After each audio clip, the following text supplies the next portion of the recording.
Salut tout le monde, on se retrouve aujourd'hui pour une nouvelle vidéo qui sera dédiée aux finger tricks. Alors on va démarrer tout simplement par définir ce que sont les finger tricks.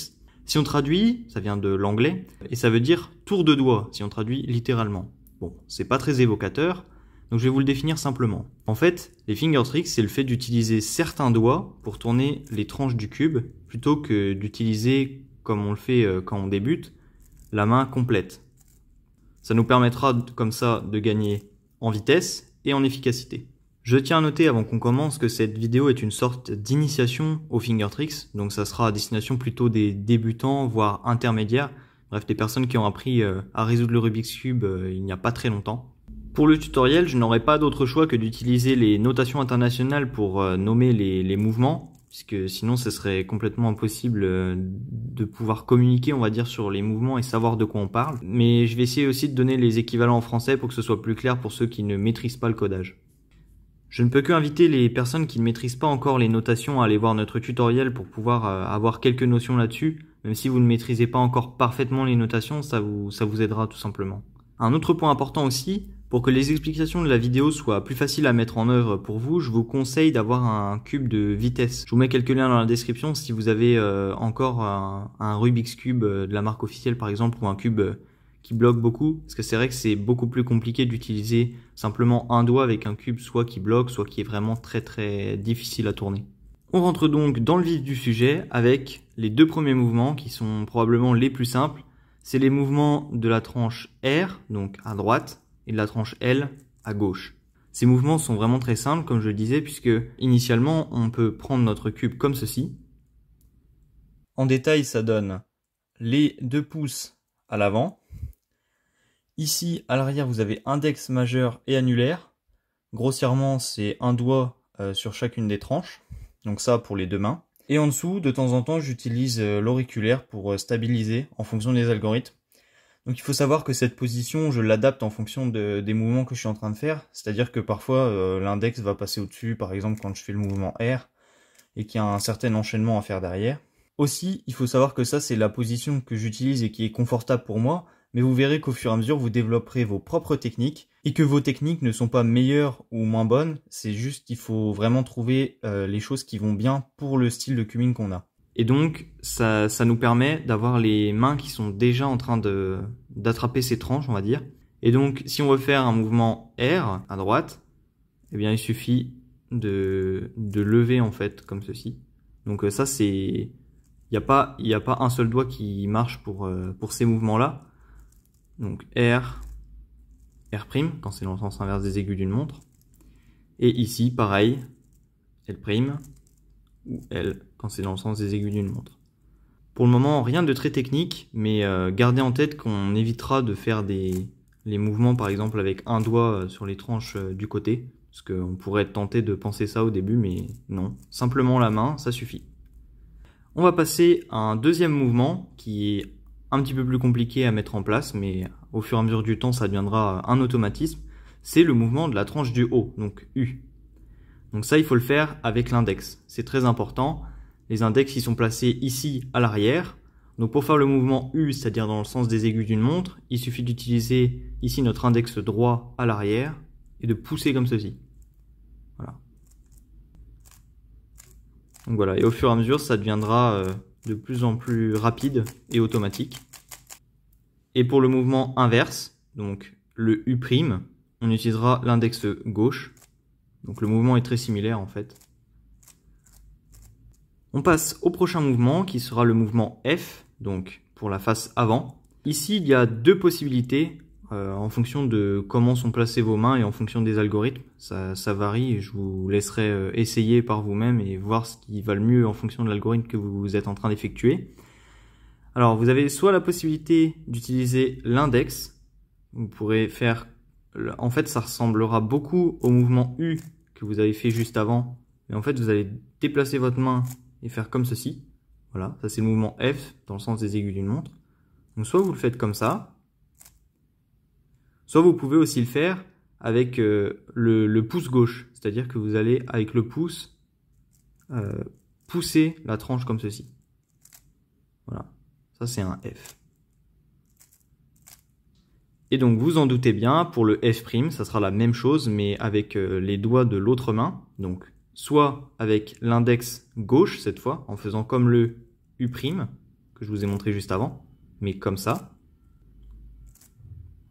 Voilà. Ou alors, vous prenez le pouce de la main droite et vous poussez comme ceci. Donc voilà, ça c'est le mouvement F'. Donc la face avant dans le sens inverse des aiguilles d'une montre. Je voudrais attirer votre attention sur les mouvements F et F', donc avec les pouces.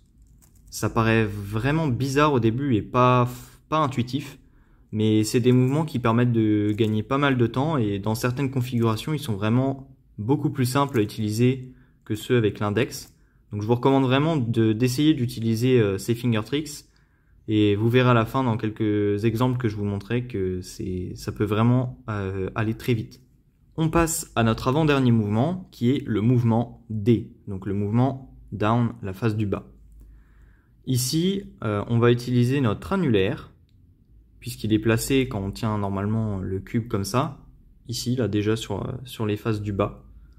Donc pour le mouvement D, c'est-à-dire dans le sens des aiguilles d'une montre sur la face du bas, on va utiliser notre annulaire à la main gauche et on va tout simplement pousser comme ça.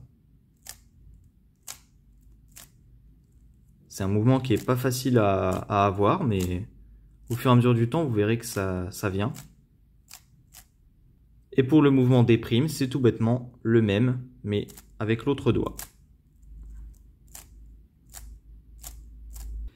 On passe maintenant au dernier mouvement qui est le mouvement de l'arrière, back ou B.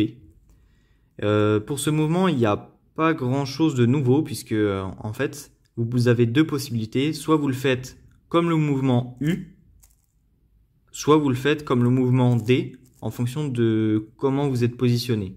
C'est-à-dire que si vous êtes plutôt positionné comme ça, vous allez faire comme un U parce que vous avez accès ici à la face comme ceci. Donc, ça c'est pour B, parce que c'est dans le sens des aiguilles d'une montre, et ça, B'. Donc c'est comme le mouvement U, j'ai oublié de repréciser, avec l'index comme ça, où on vient pousser derrière. Voilà. Donc ça c'est pour le B avec les index, et on peut aussi le faire comme un mouvement D, si par exemple on a une prise en main un peu comme ça. C'est-à-dire que, donc je considère que B est la face bleue, j'ai oublié de préciser. Et si on a une prise en main un peu comme ça, eh bien, dans ce cas-là, il sera plus facile de tourner la face bleue, donc back, avec les finger tricks du mouvement D que je vous ai montré avec l'annulaire juste avant. Donc ça, c'est pour le mouvement B. Et avec la main droite, ça, c'est pour le mouvement B'.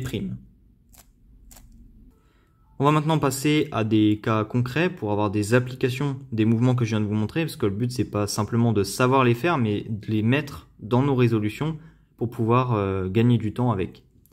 Donc là, par exemple, je vous ai pris un exemple tout simplement où j'ai fait ma croix et je dois insérer mon coin ici. Le coin blanc, vert, rouge, ici. Entre le blanc, le vert et le rouge.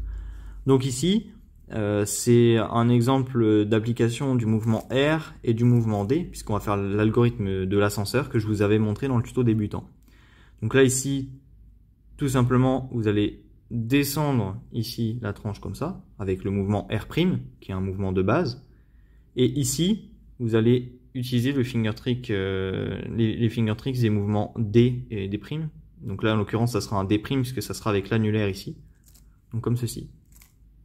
Et là, ici, pour terminer l'algorithme, le mouvement D. Je vous le remontre une fois sans trop parler, sans trop le détailler. Vous voyez que ça peut aller très vite. Cette fois, un exemple avec le deuxième étage. Donc cette arête ici va ici, la bleu-orange, entre le centre bleu et orange. Et donc ici, on va voir notamment les finger tricks avec les U. Donc là, ici, on fait U', ensuite on fait L', ensuite U avec l'index, comme ceci. Ensuite, le L en descendant avec la main. Ensuite, de nouveau un U avec l'index ici à l'arrière à droite. Ensuite, on tourne le cube comme ceci. Ensuite là, R avec la main complète, le U' ici avec l'index, et ensuite on redescend en faisant le mouvement R' avec la main complète. Et voilà. Pareil, je vous le remontre une fois sans trop les détailler.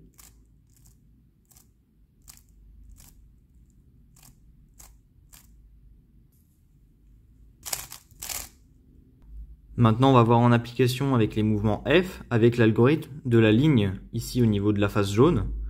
Donc, l'algorithme, c'est le suivant, c'est F, donc là on va le faire avec l'index comme ceci, F, R, U, avec l'index ici à l'arrière à droite. Ensuite, R', U', avec l'index. Et ensuite, F', et cette fois, on va pas le faire, vu qu'on vient de ramener ici en faisant U', ici on n'a pas la main vraiment disponible pour pouvoir faire le F. Il faudrait faire comme ça, c'est pas très pratique. Donc ici, ce qu'on fait, c'est qu'on utilise le pouce cette fois pour faire le F', comme ceci. Je vous le remonte plus rapidement.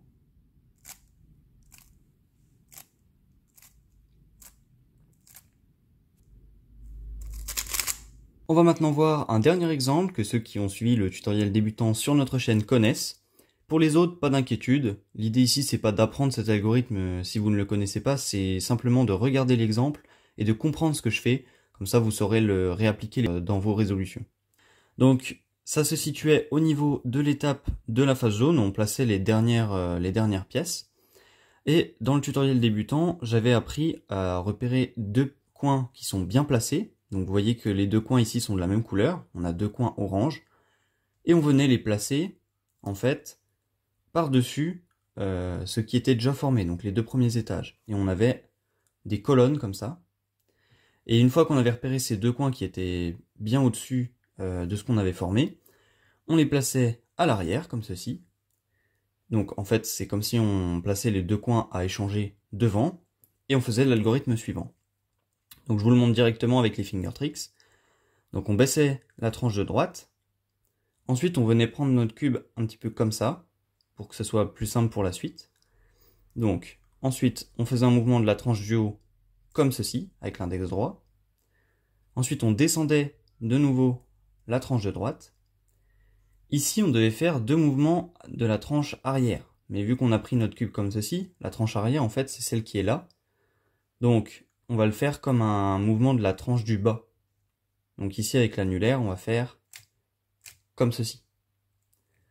Ensuite on remontait la tranche de droite. Ensuite on faisait un mouvement de la tranche avant, mais qui est comme la tranche U ici, donc avec l'index à l'arrière, comme ceci. Ensuite, on descendait de nouveau la tranche de droite. Il y avait encore deux mouvements de la tranche arrière, donc de nouveau deux fois avec l'annulaire gauche ici. Et ensuite, on remontait deux fois la tranche de droite. Et avec un ajustement de la tranche du haut, on avait placé tous nos coins. Donc voilà, ça c'était un exemple très complet qui permettait de rappeler pas mal des finger tricks qu'on a vu.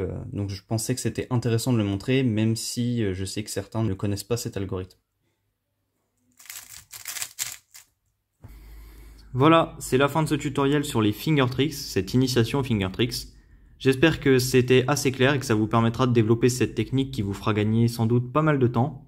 Si ça vous a plu, n'oubliez pas de laisser un like, éventuellement un commentaire si vous avez des questions, et vous abonner. Et puis moi je vous dis à très bientôt pour une autre vidéo. Allez, salut!